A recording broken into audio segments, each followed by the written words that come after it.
I'm continuing my series How to Play the Queen's Gambit by looking at a game between Garry Kasparov and Nigel from their 1993 World Championship match. Don't forget to like, comment, share and subscribe, and do consider supporting us via PayPal or Patreon, links down there.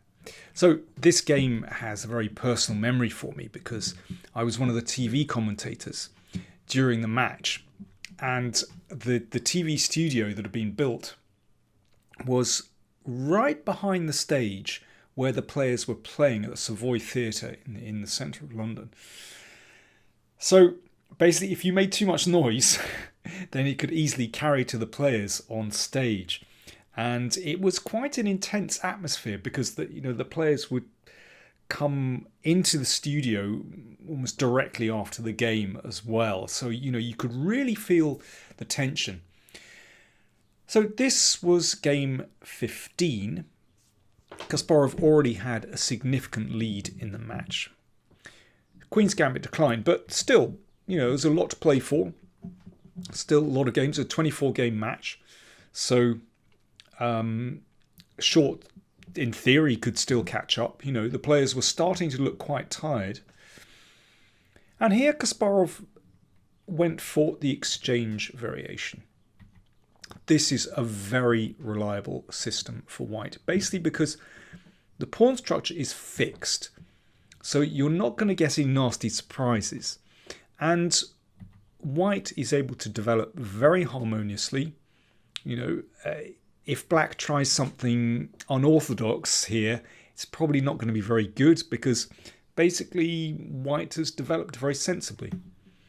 And I guess the same with black as well, because black has pretty straightforward development too. And Kasparov goes for this line with knight e2. You can of course play knight f3 there, or queen c2. But knight e2 is,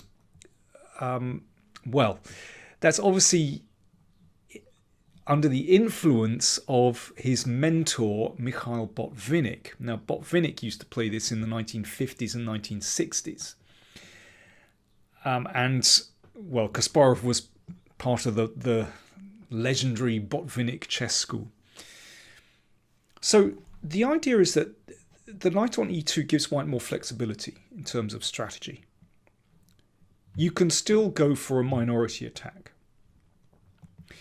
But if the conditions are right, then you can also try and push through the middle with f3 and e4. You can also castle queenside here, which Kasparov has done in some games. And obviously that leads to some madness with kings on opposite sides. But castles also absolutely fine. I think what I'll do is I'll go to the end of the game and then I'll come back and give a few pointers as to alternatives for black. c6 can be played there, but knight f8 by short. And I kind of understand what he's doing. Basically, c6 would be the normal move. But sometimes it could be useful in some lines, could be useful to have the option to go with c5 in one move.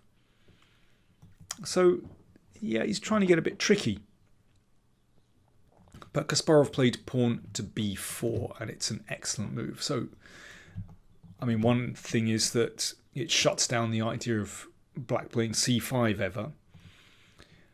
The tactics, let's just have a quick look at that. If bishop takes, then white can take here, and if queen takes, then this is very embarrassing because queen a4 hits rook and the bishop. That's the basic idea.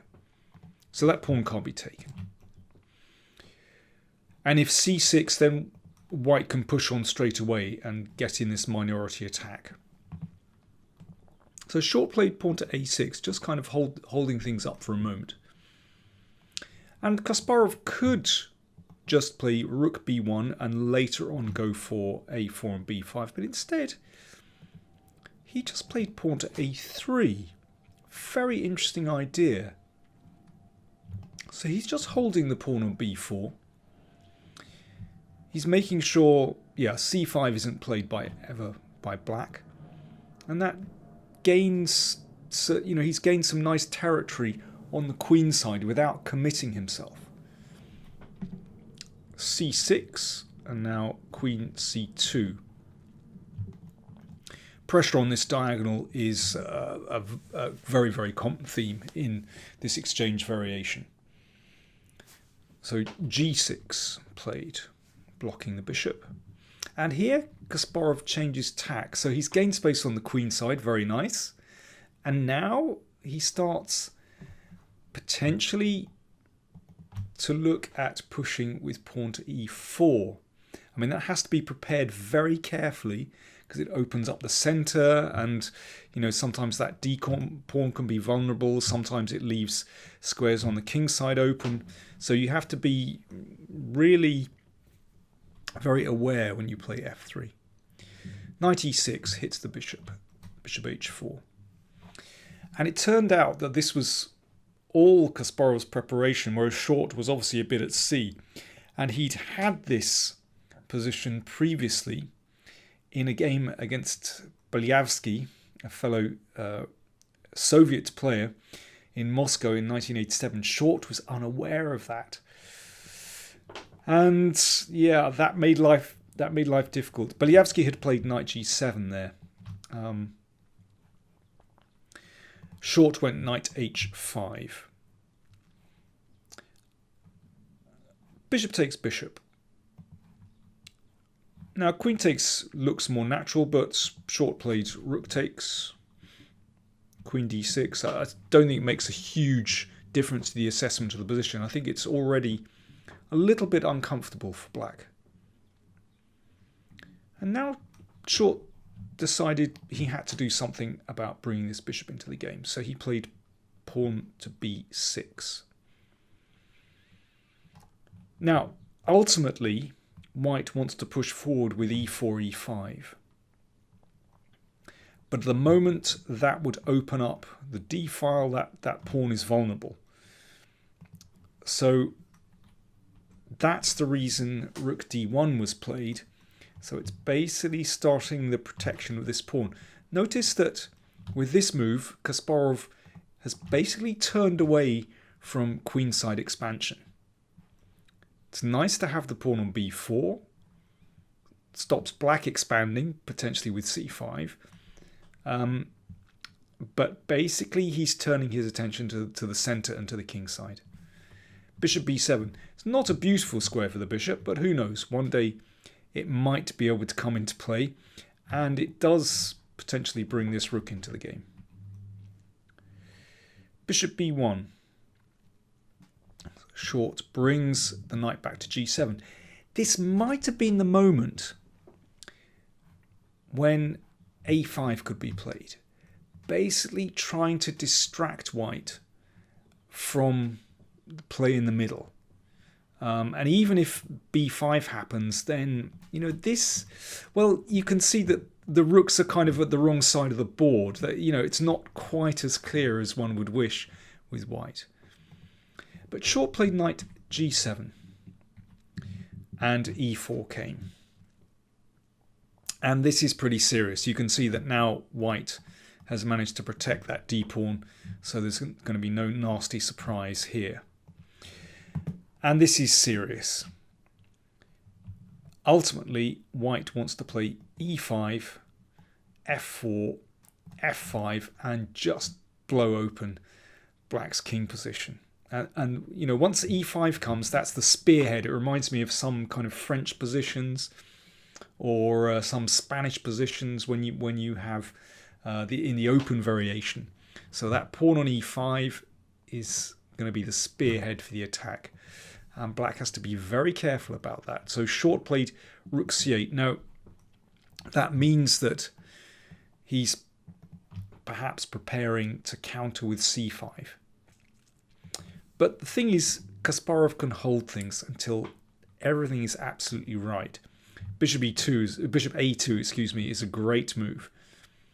So that just discourages Black from ever taking on e4, because it'll open up the line of the bishop, and then, well, the conjunction of rook and bishop on f7 is very unpleasant.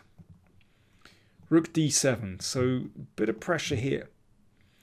And now this next move was pretty extraordinary from Kasparov. It took all of us by surprise. I remember, we were commentating on this game, and we were really surprised by this next move because it feels as though Black's pieces are, rather congested. These knights tread on each other's toes. This bishop isn't a very good piece. Black is a bit cramped. We were looking at e5, but then pawn here, and maybe the rook comes across. It's still not so easy to break through. That knight is protecting the f5 square.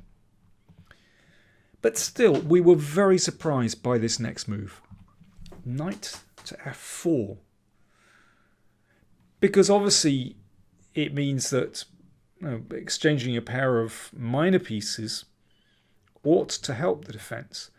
But actually clearing away one of those knights somehow makes it easier for Kasparov to affect his strategic plan, because once he gets in e5, then f5 could be a lot easier to play. And the queen is suddenly more active here. Queen c7, short, of course, desperate to exchange queens, but no, queen h4. Knight comes to g7, and now Kasparov wasn't tempted to strike yet. So first of all, rook c1, that means the queen has to move. And the rook comes across to defend the pawn. But you can see he's getting ready to push with e5 or possibly f4 sometimes as well. But more than that, there's another idea which Kasparov has been building up to for a long time. Knight to a4. And that highlights the weakness of the b6 pawn. If this advances, then the knight is going to hop into c5, and that just really kills Black's queenside. And the knight comes to a beautiful square. That's a great move. Now, Short decided to take on e4. He said afterwards that he felt if he was going to get anything from this game, then he had to try and complicate. Kasparov had something like 5 or 6 minutes remaining at this point, still 12 moves to make. So it's an understandable decision by Short. And it's no fun to just kind of wait around like this. After rook d7, which means that's defended, then e5 can come. And because Black is tied to defending this pawn, it's very unpleasant. So Short exchanged here. But opening up this diagonal is, of course, perilous. It's really dangerous now. And here he collapsed completely. Queen e8. And this is interesting. The pawn is threatened here. Kasparov snapped that knight back into the middle and started playing instantly, actually. Rook d7. The queen came back to f2.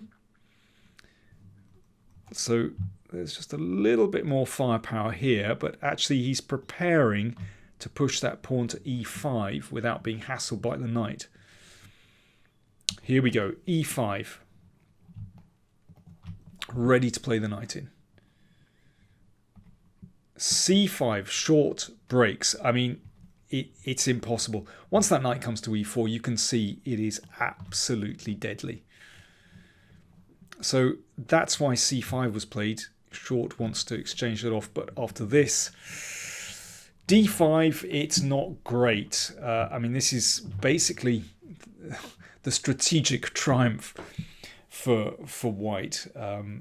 Those centre pawns have rolled forward. Knight d4 and knight e4, same idea. The knight coming into f6. And this is how the game ended. Kasparov took the exchange. Rook takes c5, and well, the last hope, that knight in the middle of the board, its support has been undermined, or it's been removed, and that's the end of the game. That was the final move. So he didn't even get to move 40, and here short resigned. If bishop takes pawn, you can exchange queens. And now white is a whole rook up. So I'm just going to leave that position there because, as I said, that is really white's strategy in a nutshell in this game, to push forward in the middle with f3 and e4. Well, I think really instructive game from Kasparov. You could say that, short was tired, just didn't manage to find a counter to this plan. But still, I know from my own experience sometimes that if you get it wrong in this kind of system, you can be rolled away very, very easily. Let me go right back and take a look at the opening and look at some alternatives for black. So here we go. Coming back to this position, here is where short played the knight to f8. Now the normal move here is to play c6. So let's see what happens if white goes for this same strategy with f3 and potentially e4. Well, I'm following a game between Carlsen and Ivanchuk that went like this. Rook c8, that's an important move. It means that black is perhaps preparing to counter with c5 at some moment. King goes in the corner, that's normal. Exchanging bishops is a good idea. Sometimes that knight likes to swing around to b6 as well, and potentially into c4. So, round about this moment, I think black is fine, actually. Notice that black doesn't have those queenside weaknesses that short had. And that makes a big difference to the position, because Kasparov was able to switch between hitting those queenside weaknesses and returning to his play in the middle. This game was finally drawn. It's also another way to play as black. Instead of playing knight f6, you can play a tricky move order with bishop e7 that means actually it's not really possible for white to go in for the knight e2 variations, because you can see bishop g5 is prevented. After pawn takes pawn, the bishop has to go to f4, and that's a different story. I'll actually take a look at that in the next game I show you. And if knight f3, then this version of the exchange variation simply isn't as dangerous. But okay, that's another story. Anyway, more on the Queen's Gambit coming soon. I hope you're enjoying the series. Let me know if you've got a particular game that you'd like me to look at. And in the meantime, thanks for watching.